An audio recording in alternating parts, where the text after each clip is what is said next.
The entire orchestra, comprised of 140 players combined from the Vancouver Symphony and the Toronto Symphony, walked off the stage just before midnight.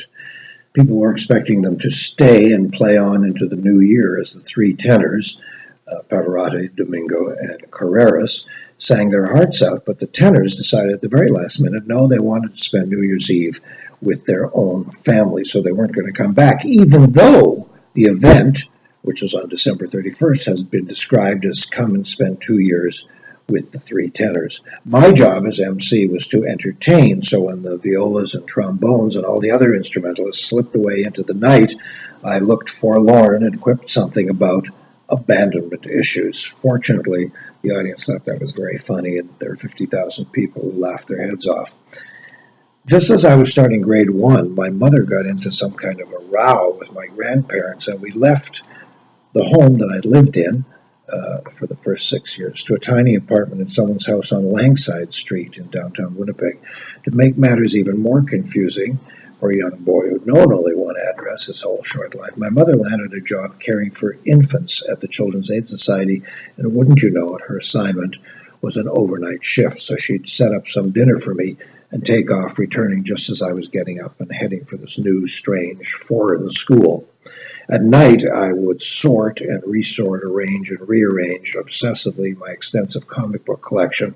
One night, all the superheroes would stay in the same box under my bed, and the next night they might be reclassified according to DC Comics or Marvel Comics.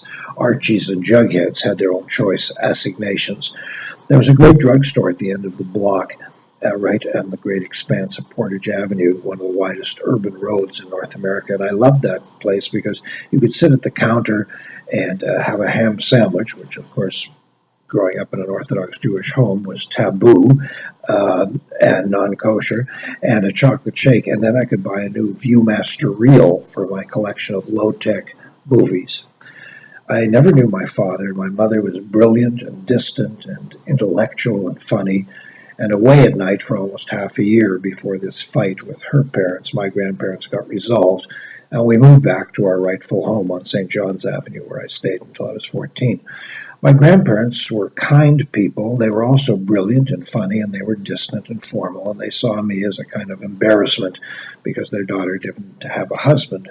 So this whole notion of abandonment was central to my life experience. It was no accident that 50 years later on the stage of BC Place Stadium, I would rock the joint with a well-placed abandonment joke. Pickle. Turn your little tragedies into triumphs, for goodness, for personal accomplishment, and at the very least, for sweet revenge.